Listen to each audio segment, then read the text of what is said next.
देखिए, हम कक्षा 9वीं एमपी बोर्ड के जितने भी विद्यार्थी हैं उनके लिए आज ही बहुत स्पेशल क्लास होने वाली है, क्योंकि प्रश्न बैंक गणित, आपका गणित विषय का आपका जो प्रश्न बैंक है कक्षा 9वीं वार्षिक परीक्षा 2022 की यहाँ पर हम तैयारी कर रहे हैं। अध्याय 13 चैप्टर 3 है ना, पृष्ठीय क्षेत्रफल और आयतन के हम मोस्ट इंपॉर्टेंट वाले सवाल यहाँ पर हम समझने वाले हैं। ठीक है, तो चलिए यहाँ पर हम समझेंगे यहाँ पर हमारा सवाल क्या कहता है। यहाँ पर हमारा सवाल, सब लोग सवाल लिखेंगे। किसी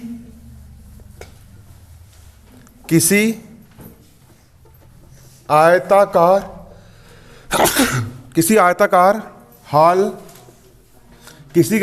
हाल के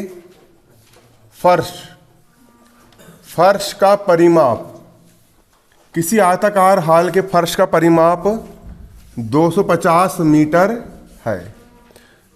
यदि रुपए 10 प्रति मीटर स्क्वायर की दर से चारों दीवारों पर पेंट कराने की लागत 15,000 रुपये है। 15,000 रुपये है। तो हॉल की ऊंचाई ज्ञात करो। तो हॉल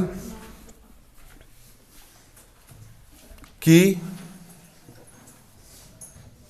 ऊंचाई ज्ञात करो।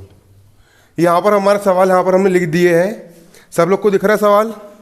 चलिए, सवाल यहाँ पर हमारा क्या है, देखिए। किसी आयताकार हाल के फर्श का परिमाप 250 मीटर है।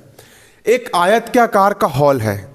अभी आप जिस हॉल पर बैठे हो समझ लो कि यही हॉल है। ठीक है, ये क्या आपका एक हॉल है ना। हॉल को समझ लो कि ये तुम्हारे चारों ओर देख लो, ये हॉल है। ठीक है, एक आयताकार क्या है, हॉल है।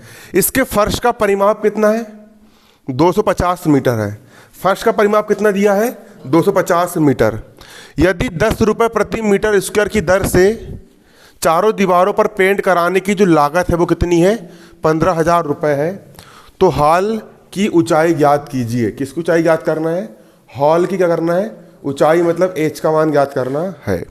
तो यहाँ पर हम क्या डालेंगे? हल डालेंगे। यहाँ पर लिखेंगे दिया है। क्या दिया है? आयताकार हॉल के फर्श का परिमाप क्या दिया है? आयताकार हॉल के फर्श का परिमाप कितना दिया है? 250 मीटर। और आयत का परिमाप क्या होता है? सूत्र क्या होता है आयत के परिमाप का? आयत का परिमाप बराबर क्या होता है? आयत का परिमाप होता है 2 गुणित लंबाई धन चौड़ाई। दी होता है ना, लंबाई धन चौड़ाई बराबर का बराबर। 250 का 250, एल प्लस बी का हो गया एल प्लस बी बराबर 250 का 250 बराबर। किस तरफ? 2 जो है वो इसके गुणे में है, पक्षांतर कर देंगे 2 काय में आएगा बटे में। 2 एक कम 2, 2 दूनी 4, बच्चे 1 2 पंचे 10, 125 मीटर। एल प्लस बी का मान कितना आ गया? 125 मीटर। ठीक है, यहां पर एल क्या है? जहां एल बराबर क्या है? लंबाई, और बी बराबर क्या है? चौड़ाई। एल यहां पर लंबाई और बी यहां पर क्या है? चौड़ाई है। अब देखो, हॉल की चारों दीवारों पर पेंट कराने की लागत 15,000 रुपये है। हॉल की चारों दीवारों पर, हॉल की कितनी दीवारों पर? चारों दीवारों पर पेंट कराने की जो लागत है 15,000 रुपये है। तो हॉल की क्या ज्ञात करना है आपको? ऊंचाई ज्ञात करना है। ठीक है, क्या ज्ञात करना है? ऊंचाई ज्ञात करना है। सवाल कहाँ का है? बुक में देखो कौन सी प्रश्नावली सवाल है।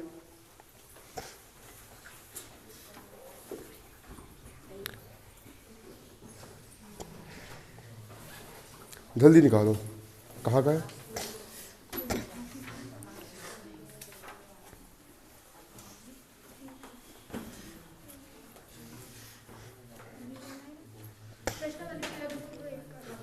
तेरे समलेख का कौन सा है?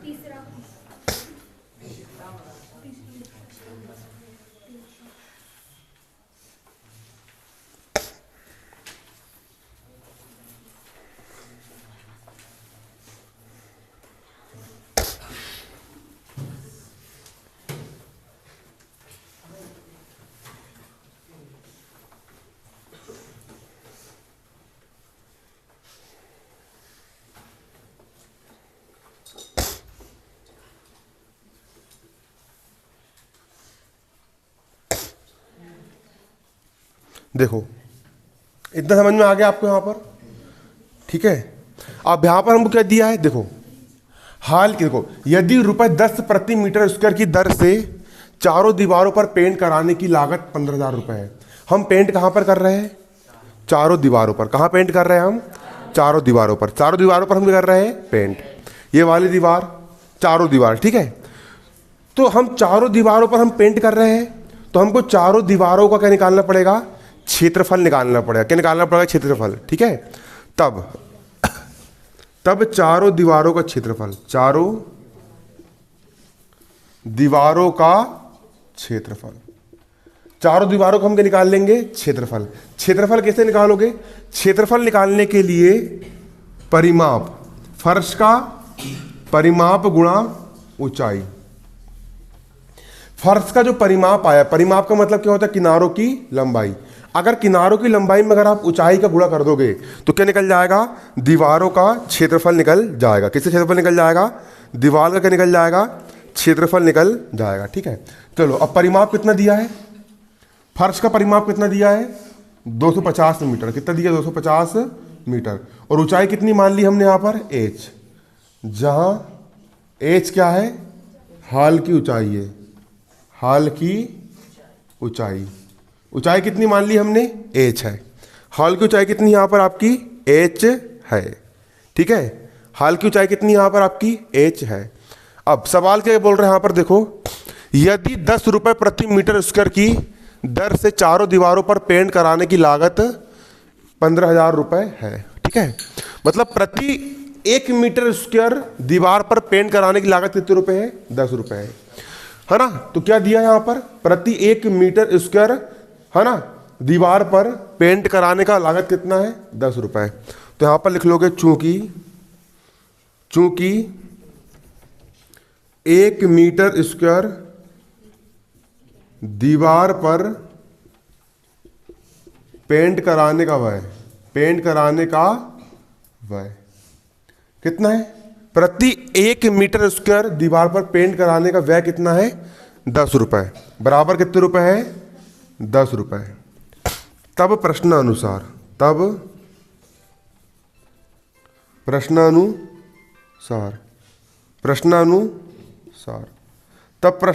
प्रश्न क्या कह रहा है यहां पर? देखो, प्रश्न बोल रहा है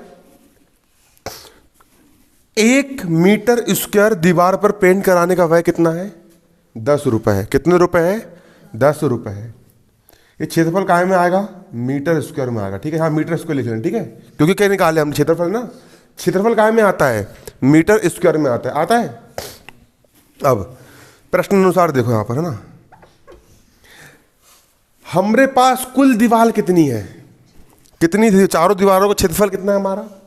250 h है। कितना है? 250 h। ये हमारा कुल क्षेत्रफल है। कुल क्या है हमारा? ये क्षेत्रफल है। कुल क्षेत्रफल कितना है हमारे पास? 250 h है, ठीक है, ठीक है। इसीलिए 250 h, इसीलिए चारों दीवारों पर, यहां पर क्या लिखोगे? इसीलिए चारों दीवारों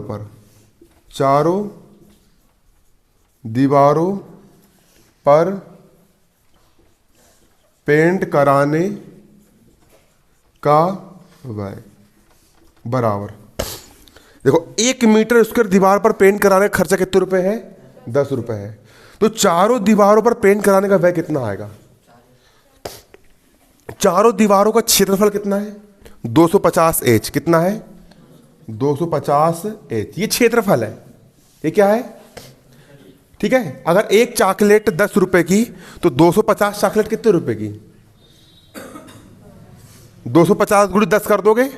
उसी प्रकार जब एक मीटर स्क्वायर दीवार पर पेंट कराने का खर्चा 10 रुपए है तो 250 एच दीवार पर पेंट कराने का व्यय कितना आएगा? तो इन दोनों क्या कर दोगे? यहां पर आप मल्टीप्लाई कर दोगे। क्या कर दोगे? गुणित 10। देखो, अगर सिंपल सी गणित है, एक चॉकलेट अगर 10 रुपए की है तो 250 चॉकलेट कितने रुपए की होगी? 250 गुणित 10 कर देंगे अपन, तो 2500 रुपए की आएगी चॉकलेट। उसी प्रकार जब 1 मीटर स्क्वायर दीवार पर पेंट कराने का खर्चा 10 रुपए है तो चारों दीवारों पर पेंट कराने का खर्चा कितना आएगा? तो चारों दीवारों का क्षेत्रफल कितना है? चारों दीवारों का क्षेत्रफल है 250 एच मीटर स्क्वायर है। ठीक है, वर्ग मीटर है। इतना क्षेत्रफल है। इतने क्षेत्रफल का निकालोगे तो इसमें 10 का कर दोगे, मल्टीप्लाई कर दोगे। अब चारों दीवारों पर पेंट कराने का खर्चा कितना दिया है? यहां पर ये दिया है 15,000 रुपए। कितना दिया है? 15,000 रुपए। तो खर्च कराने का व्यय कितना हो गया? यहां पर आपका 15,000 रुपए बराबर 250 एच का होगा 250 एच। 250 गुणित 10 कितना हो जाएगा?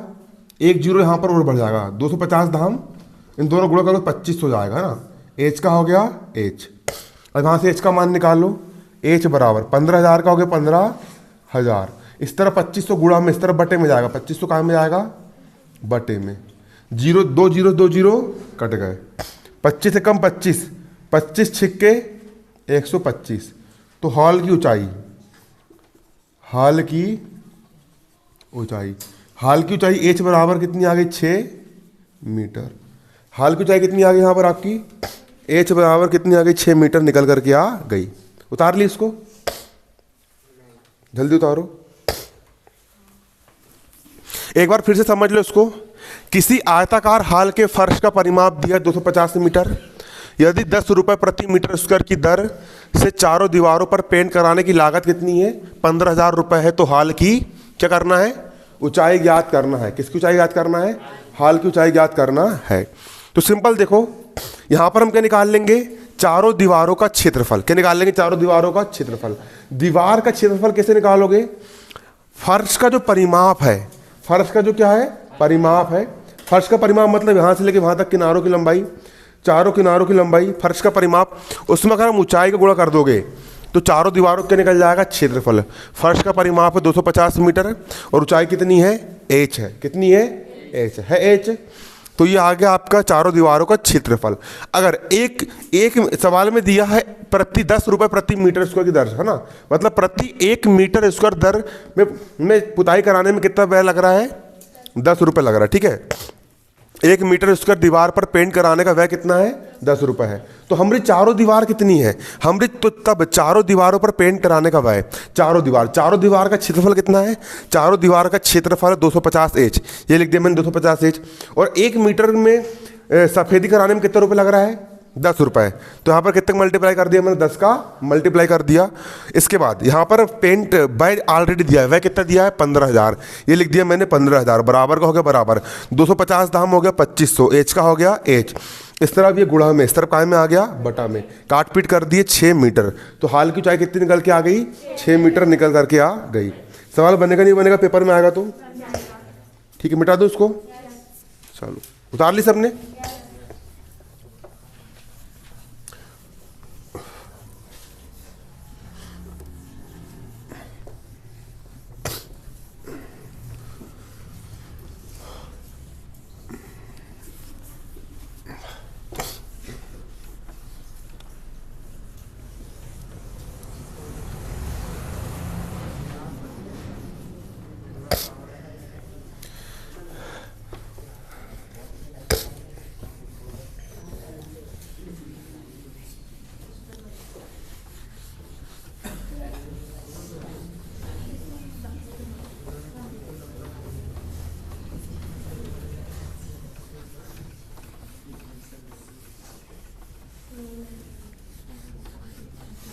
चलो अगला सवाल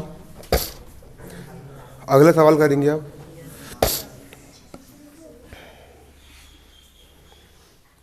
तो प्रश्न बैंक में अगला सवाल कौन सा है?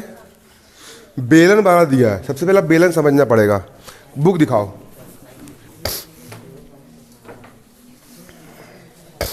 एक कागज फाड़ के दो मेरे को, एक कागज फाड़ के दो जल्दी, स्पीड में। ये क्या है? एक आयताकार शीट है, इसी को हम आयत बोलेंगे। ये क्या होती है? एक आयत होता है। आयत इसी को बोलेंगे, चतुर्भुज का आयत। अपन अध्याय 8 में पढ़ चुके हैं आयत के बारे में पूरा, ठीक है। ये हो गया आपका आयत। अब बेलन किसको बोलेंगे? अगर इस आयत को सब मोड़ दिया जाए, घन घनाभ मैंने आपको समझा चुका हूँ, ठीक है। घन भी हो गया, घनाभ भी हो गया है। ये बन जाता है आपका बेलन। इस बेलन को अंग्रेजी में सिलेंडर कहा जाता है। ये क्या बन गया? आपका बेलन। दिख रहा अच्छे से? इसको सिलेंडर कहा जाता है, इसको हम बेलन कहते हैं, ठीक है। कई बार पेपर में पूछ लेता है कि एक बेलन के आकार की टंकी है, पानी टंकी ऐसी होती है, उस पर पुताई करवाना कितने रुपये खर्चा आएगा बताओ, ठीक है। या फिर बेलन के आकार का चब्बू क्या होता है? इस पिल्लर भी होता है, उसके अंदर सीमेंट भरना कितने रुपये खर्चा आएगा, सवाल ऐसे पूछ लेते कई बार। तो ये क्या हो गया? आपका बेलन हो गया। ये बेलन, ये जो बेलन है, ये बेलन कौन सा बेलन है? खोखला बेलन है, क्योंकि अंदर से कैसा है? अंदर से खाली है, ठीक है। अंदर से अगर ये खाली रहेगा तो कौन सा बेलन रहेगा? ये खोखला बेलन। लेकिन अगर लकड़ी का, अगर अपन गुटका काटे, लकड़ी गुटका अंदर से पूरा भरा रहता है, जब लकड़ी का गुटका अंदर से पूरा भरा रहता है तो वो कौन सा बेलन रहेगा? भरा नहीं हो तो उसको बोल लेंगे भरे बेलन बोल दो, है ना। लेकिन खोखला बेलन का मतलब समझ गए आप? खोखला बेलन का मतलब क्या होता है? जो अंदर से कैसा होता है? खाली होता है, उसको हम कहते हैं खोखला बेलन। अब वो एक वो आती बोतल इस टाइप की, देखो आपने एक बोतल नहीं आती क्या? हाँ हाँ, वही वाली। अब और कौन सी आती बोतल? हाँ वही वाली आती है। हाँ वो देखो, खासकर देखना, तुमने देखे होंगे इधर कहीं पड़ी होगी बियर वगैरह की बोतल, तो वो सेम ऐसी रहती है। उसके ऊपर एक यहाँ पर एक ढक्कन लगा रहता है, रहता लगा, और ये ढक्कन कहाँ लगा रहता है? इधर लगा रहता है। हाँ मेरे दिमाग में वो बोतल सबसे पहले आई, ठीक है, बियर की बोतल है ना, ठीक है। तो ये क्या हो गया आपका? बेलन। इसको हम क्या बोलेंगे? बेलन। कौन सा बेलन है ये? लंब वृत्तीय बेलन। तो इस बेलन के बारे में हम पढ़ेंगे, ठीक है। इस बेलन के बारे में यहां पर हम पढ़ेंगे। तो देखो, बाकी नशा करना बुरी बात है, वो मैंने इसी नाम ले लिया है ना। यह कोचिंग किसी प्रकार का धूम्रपान एवं शराब का समर्थन नहीं करती है। धूम्रपान सेहत के लिए हानिकारक है, ठीक है। ऐसे ही होता है बेलन। ये क्या है बेलन? है कि नहीं है बेलन? देखो, जिस तरफ वाला गोला ऊपर जो हो गया, नीचे वाला गोला इस तरफ यहाँ पर ये हो गया, ठीक है। ये क्या हो गया आपका? बेलन। बेलन में क्या होता है? सबसे पहले होती है बेलन की ऊंचाई। यहां से लेके यहां तक की जो लंबाई होगी उसको हम बेलन की ऊंचाई एच कहेंगे, ठीक है। ये एच यहां पर क्या है? बेलन की ऊंचाई है। बनाना है ना। एच बेलन की क्या है? ऊंचाई है। एच बेलन की यहां पर क्या है? ऊंचाई है, ठीक है। एच बेलन की क्या है? ऊंचाई है। और बेलन के इस केंद्र से लेकर के ये परिधि तक की जो दूरी होती है उसको हम बेलन की क्या बोलेंगे? त्रिज्या। आर बेलन की क्या है? त्रिज्या है। आर बेलन की क्या है? यहां पर त्रिज्या। अब बेलन के दो सूत्र होते हैं। पहला होता है बेलन के वक्र पृष्ठ का क्षेत्रफल। सुनो, सवाल में अगर आया, देखो बेलन का वक्र पृष्ठ किसको बोलेंगे समझो। वक्र पृष्ठ का मतलब समझना। अगर मुझे बोले कि ये क्यों बज रहा है, ये अलार्म किसने लगा दिया? मैंने लगाया था। देखो यहां पर देखो, अगर सिर्फ इधर पुताई करना है, इधर के क्षेत्रफल की बात करूं मैं, इसकी बात करूं, सिर्फ इस क्षेत्रफल की बात करूं, ठीक है, समझना, इस क्षेत्रफल की बात करूं मैं, तो ये सिर्फ इतना ही क्षेत्रफल, इसमें इसको शामिल नहीं करना है, इसको भी शामिल करना है नहीं, सिर्फ ये इस क्षेत्रफल की बात करेंगे, तो इस क्षेत्रफल को हम बोलेंगे बेलन के वक्र पृष्ठ का क्षेत्रफल। क्या बोलेंगे? बेलन के वक्र पृष्ठ में कौन कौन सा भाग आएगा? सिर्फ ये वाला भाग आएगा, ठीक है, बाहर वाला, ठीक है। तो बेलन के वक्र पृष्ठ का क्षेत्रफल क्या होता है? 2 पाई आर एच। ये किसका क्षेत्रफल होता है? बेलन के वक्र पृष्ठ का क्षेत्रफल होता है। समझ में आया तुमको? ये बेलन का होगा वक्र पृष्ठ। दूसरा होता है बेलन के संपूर्ण पृष्ठ का क्षेत्रफल। बेलन के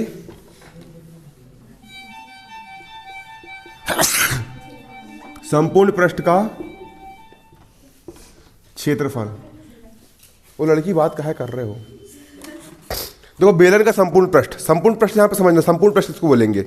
संपूर्ण पृष्ठ में मैंने एक वृत्त लिया, ढक्कन लिया, ढक्कन, देखो ढक्कन लेकर के मैंने यहां पर ठप्पी लगा दिया, ठीक है ना?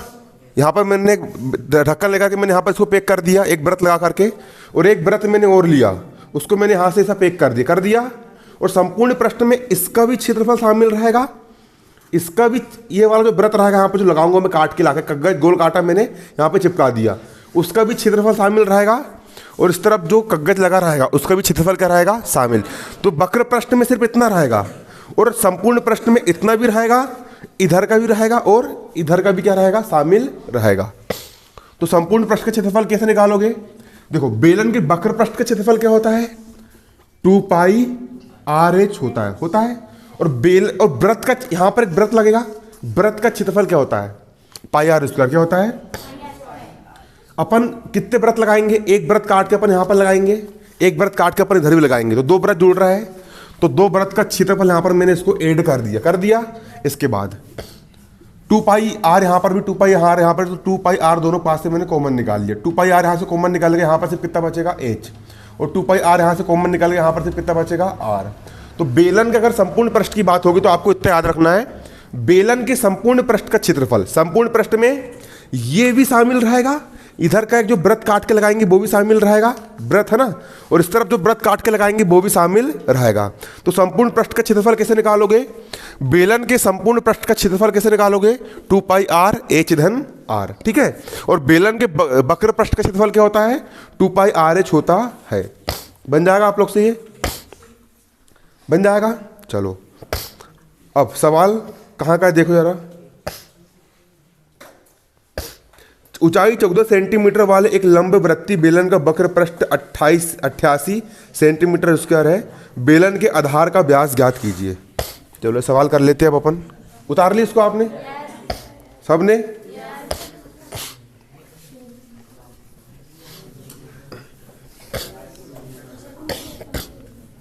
सबने उतार ली ना इसको?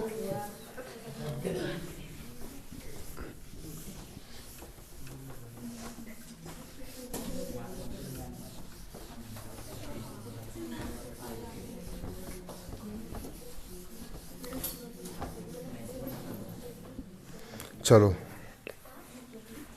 क्वेश्चन देखो यहां पर क्या है। ऊंचाई 14 सेंटीमीटर वाले, ऊंचाई 14 सेंटीमीटर वाले एक लंब वृत्तीय बेलन, एक लंब वृत्तीय बेलन का वक्र पृष्ठीय क्षेत्रफल, का वक्र पृष्ठीय क्षेत्रफल 88 सेंटीमीटर स्क्वायर है। बेलन के आधार का व्यास ज्ञात कीजिए। बेलन के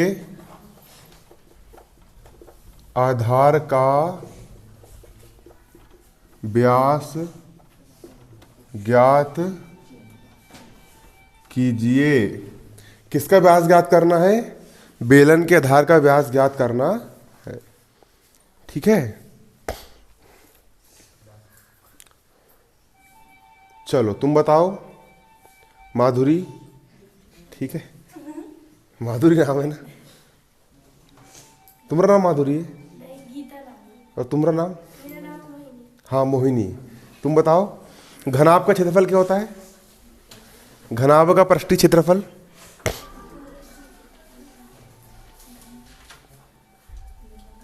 पढ़ नहीं रही मतलब? क्यों?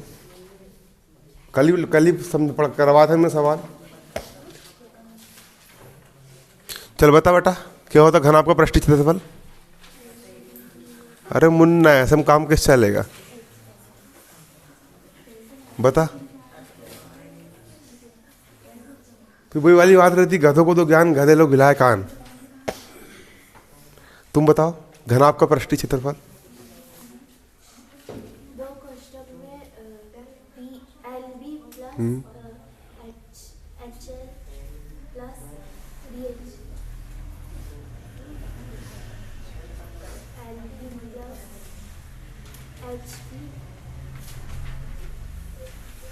बैठ जाओ बैठ जाओ, सही बता रहे हो ना, सही पहली बार में सही बोल दी थे ना,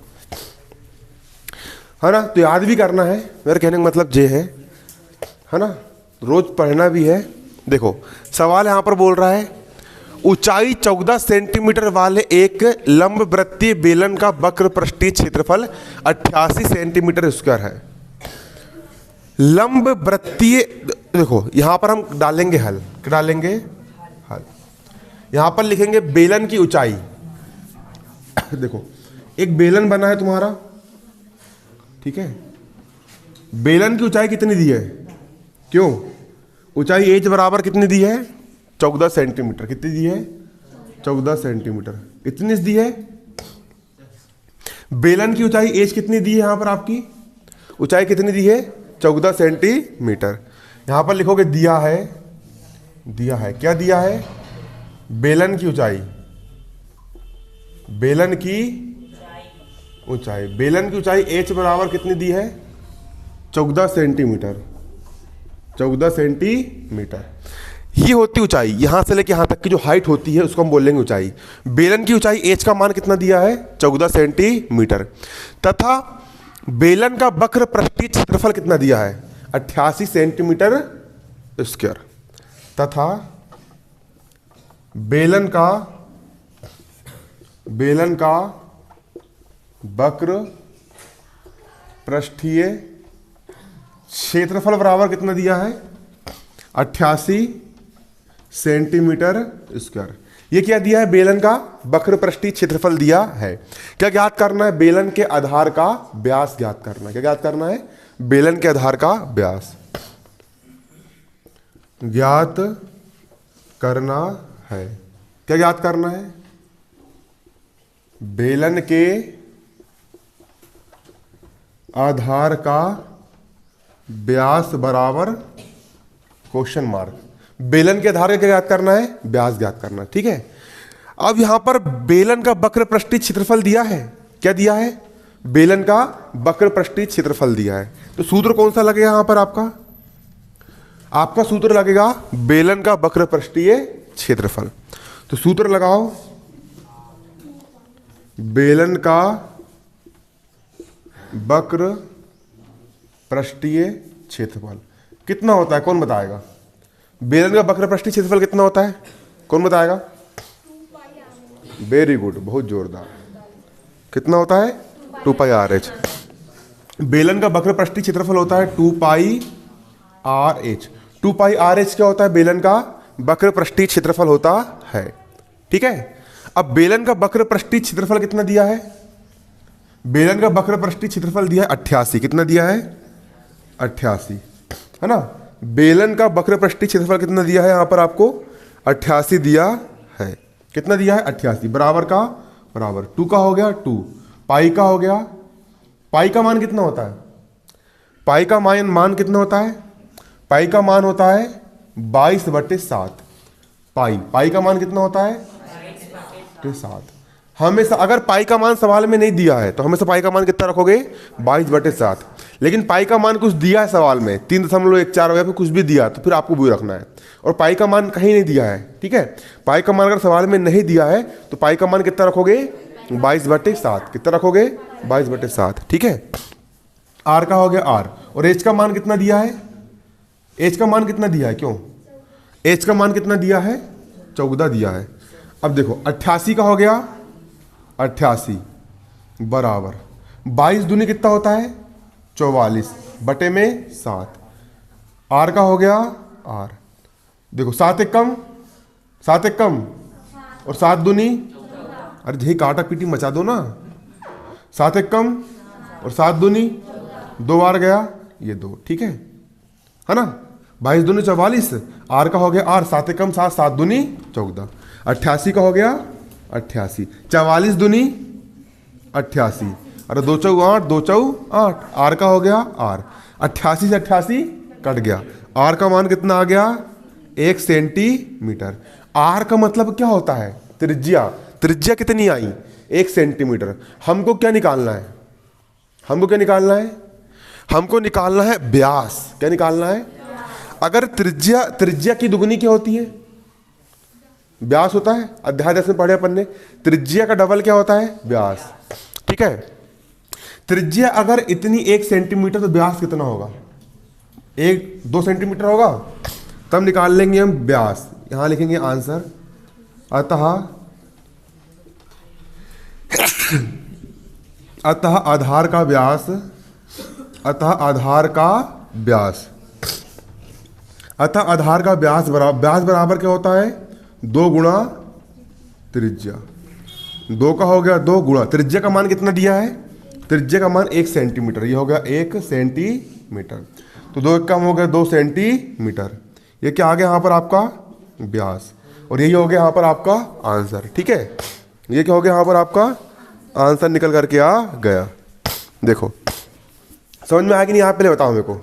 देखो सिंपल सा है, आपको लंब वृत्तीय बेलन की ऊंचाई कितनी दी है 14 सेंटीमीटर, तो यहाँ पर आपने लिख लिए, दिया है बेलन की ऊंचाई h बराबर कितनी दी है 14 सेंटीमीटर। इसके बाद बेलन का वक्र पृष्ठीय क्षेत्रफल कितना दिया है 88 सेंटीमीटर स्क्वायर, तो यहां पर आपने क्या लिख लिए, यहां पर आपने लिख लिए बेलन का वक्र पृष्ठीय क्षेत्रफल बराबर दिया है 88 सेंटीमीटर स्क्वायर।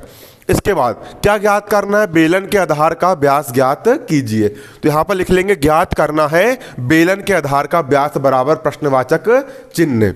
इसके बाद हमको यहाँ पर जो दिया होता है हमको उसी के अकॉर्डिंग हम सूत्र लगाएंगे, तो यहाँ पर हमको दिया है बेलन का वक्र पृष्ठीय क्षेत्रफल दिया है, तो सूत्र हम कौन सा लगाएंगे, बेलन का वक्र पृष्ठीय क्षेत्रफल बराबर, और सूत्र आप लोग को मौखिक रटे होना चाहिए, और बेलन का वक्र पृष्ठीय क्षेत्रफल बराबर होता है 2πr/h।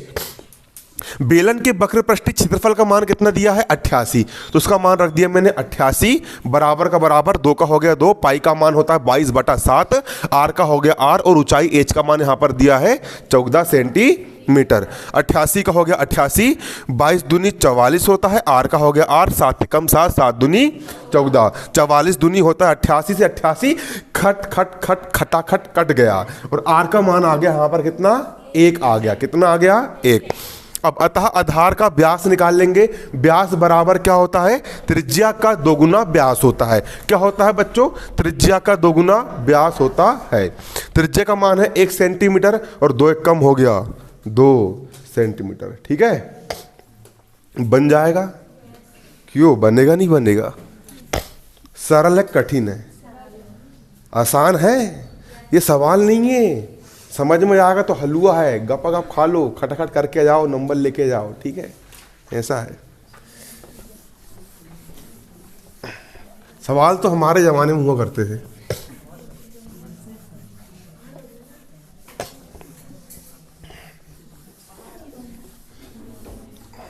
चलो एक सवाल और करेंगे।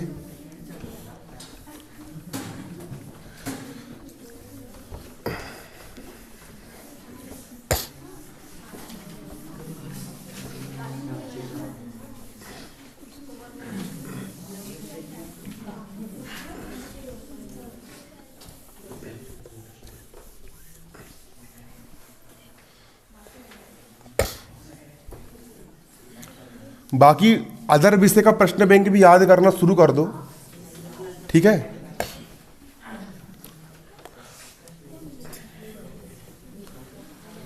हाँ क्या बोल रहा, हाँ प्रश्न बैंक कहाँ मिल रहा है, प्रश्न बैंक कहीं नहीं मिलेगा दुकान में।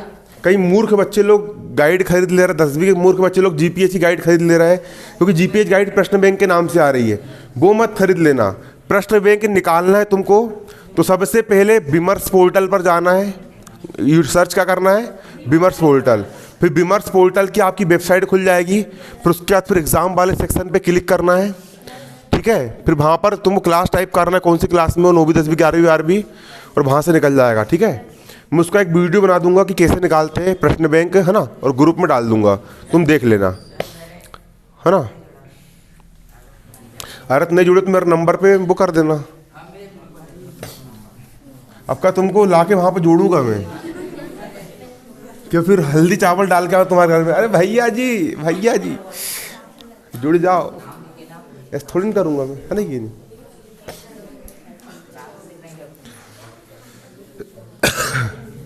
चलो क्वेश्चन लिखो।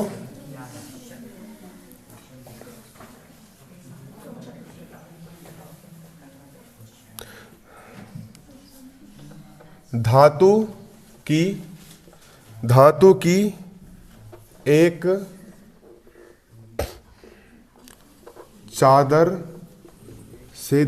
चादर से 1 मीटर ऊंचे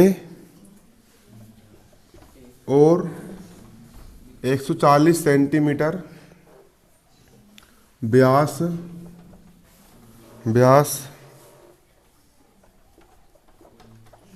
आधार वाली एक बंद बेलनाकार टंकी बनाई जानी है। एक बंद बेलनाकार टंकी बनाई जानी है। इस कार्य के लिए कितने वर्ग मीटर चादर की आवश्यकता होगी? इस कार्य के लिए कितने वर्ग मीटर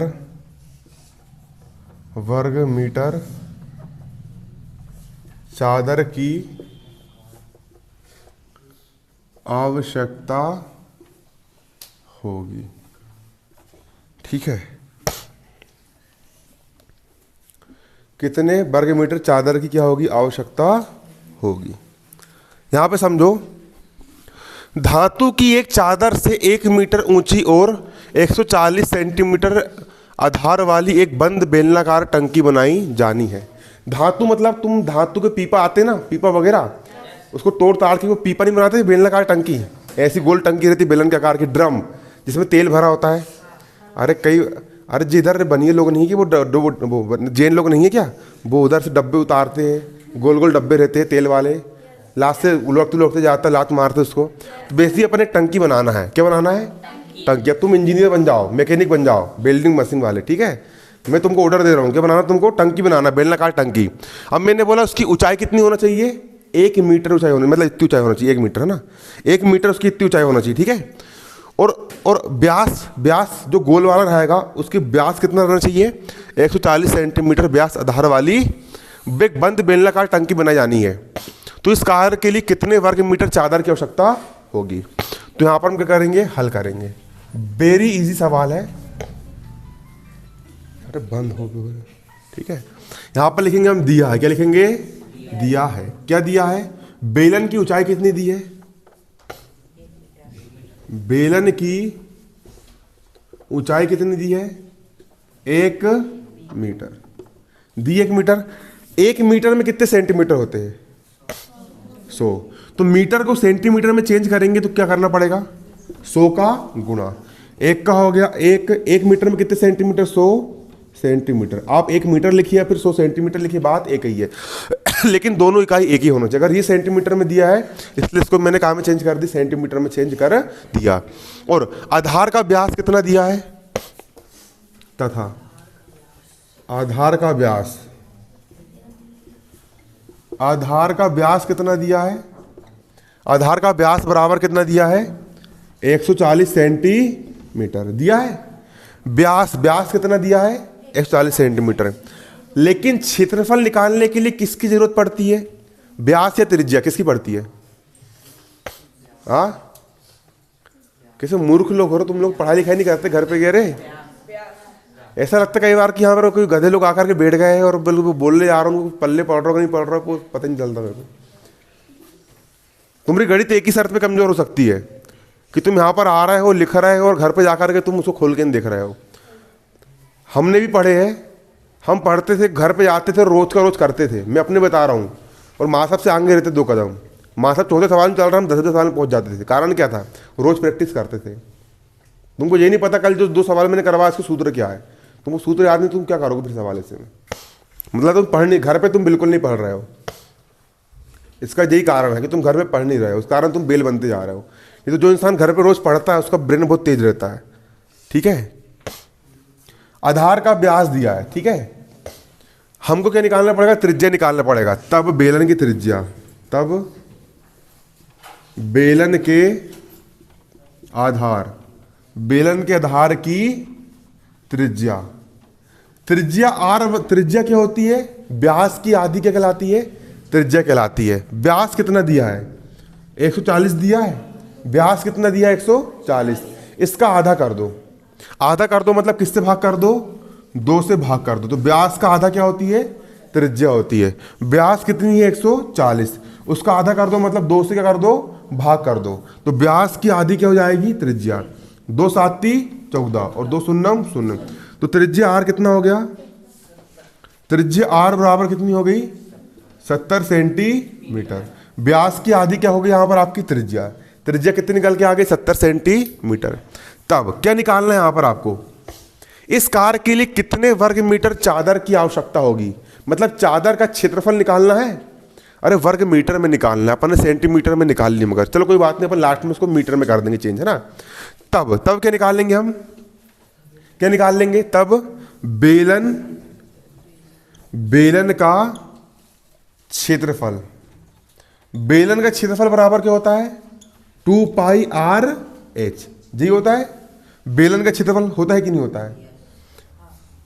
बेलन जी होता है क्या? क्यों, क्या होता है? बेलन के संपूर्ण पृष्ठ, अरे नीचे भी ढक्कन रहेगा ना और ऊपर भी ढक्कन रहेगा कि नहीं रहेगा? तो बेलन के संपूर्ण पृष्ठ का क्षेत्रफल, बेलन के संपूर्ण पृष्ठ का क्षेत्रफल क्या होता है? 2 पाई आर, आर धन एच। जी होता है। ठीक है, एच धन आर बोलो या फिर आर धन एच बोलो, बात तो एक ही है। तुमको आके मैं आले गाल पे छाटा मारूं या वाले गाल पे छाटा मारूं, बात तो एक ही है नहीं कि नहीं? तो 2 पाई आर, ए आर धन क्या हो गया? एच हो गया। ठीक है, तो बेलन के संपूर्ण पृष्ठ का क्षेत्रफल क्या हो जाएगा? 2 पाई आर, आर धन एच। ठीक है, अब रख दो मान बराबर का बराबर, 2 का हो गया 2 गुणा पाई का मान कितना होता है? 22/7 गुणा त्रिज्या आर का मान कितना दिया है? 70। कोष्टक का कोष्टक, आर का मान कितना है? 70 धन ऊंचाई एच का मान कितना है? 100। कितना है? 100 दिया है। ठीक है, ये सेंटीमीटर में आएगा, इसको हल करेंगे अभी। 22 दूनी कितना होता है? 44 गुणा 7 एकम 7 और 7 दहम 70 गुणा 70 और 100 कितना जाएंगे? 170। अब गुणा कर दो। 44 और 17 का मल्टीप्लाई करो खटाक से। 44 और 17 का कितना होता है गुणा करने पर? कितना होता है? 17 चौ करो जल्दी गुणा। 7 चौ 28 का 8 हासिल का 2, 4 कम 4 और 2 6, 17 चौ 68, 8 6 12 13 14 4 हासिल का 1। कितना आया? सबका इतने आ रहा है? 748। इतनी आ रहा है क्या? 748 कंफर्म देख लेना भैया, गलत होगा मेरे को बोलना। 748 0 0 का होगा डबल 0। ये आएगा सेंटीमीटर की घात 2। काय में आएगा ये? सेंटीमीटर की घात 2 में आएगा। ठीक है, लेकिन हमको काय में ज्ञात करना है? वर्ग मीटर में ज्ञात करना है। काय में ज्ञात करना है? बराबर का हो गया बराबर, देखो 7 का हो गया 7, 4 8 00, 4 8 00। ये काय में है? सेंटीमीटर घात 2 में। यहां पर कितने सेंटीमीटर है? सेंटीमीटर घात 2 मतलब कितने सेंटीमीटर है? 2 सेंटीमीटर है। 1 सेंटीमीटर को मीटर में चेंज करने के लिए कितने गुणा करते हैं, कितने भाग करते हैं अपन? 1 मीटर में 100 सेंटीमीटर होते हैं, तो सेंटीमीटर को मीटर में चेंज करने के लिए 100 का अपन करेंगे भाग करेंगे। मीटर को सेंटीमीटर में चेंज करने के लिए 100 का गुणा करेंगे। ठीक है, लेकिन सेंटीमीटर को मीटर में चेंज करने के लिए 100 का क्या कर देंगे अपन? भाग कर देंगे। तो यहाँ पर 2 सेंटीमीटर है, तो यहाँ पर हम 1 सेंटीमीटर को मीटर में चेंज करने के लिए 100 का भाग, और मीटर घात 2 है ना, और 1 सेंटीमीटर घात 2 है, तो 1 सेंटीमीटर को मीटर में चेंज करें 100 का भाग कर दिए। फिर 2 सेंटीमीटर की घात 2 यहाँ पर, मतलब फिर 1 सेंटीमीटर और बचा, उसको फिर मीटर में चेंज करोगे, कितना भाग करोगे, 100 का भाग। डबल जीरो क्या हो गए, कट गए। ये 2 जीरो दिख रहे हैं, तो 2 संज्ञक पहले क्या लग जाएंगे, डबल जीरो कट गया, और 2 जीरो तो 2 संज्ञक पहले क्या लग जाएगा, दशमलव। 7.48 मीटर की घात कितनी हो जाएगी यहाँ पर, 2। ये किसका क्षेत्रफल निकाल लिया यहाँ पर आपने, ठीक है ना। धातु की चादर का क्षेत्रफल, अतः कितनी चादर की आवश्यकता पड़ेगी, अतः आंसर लिख लो, अतः बेलनाकार टंकी को बनाने के लिए, अतः बेलनाकार टंकी को बनाने के लिए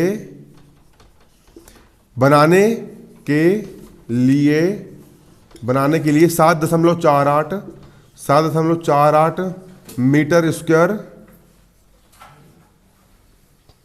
क्षेत्र वर्ग मीटर, है ना, चादर की आवश्यकता होगी। लिख लो, चादर की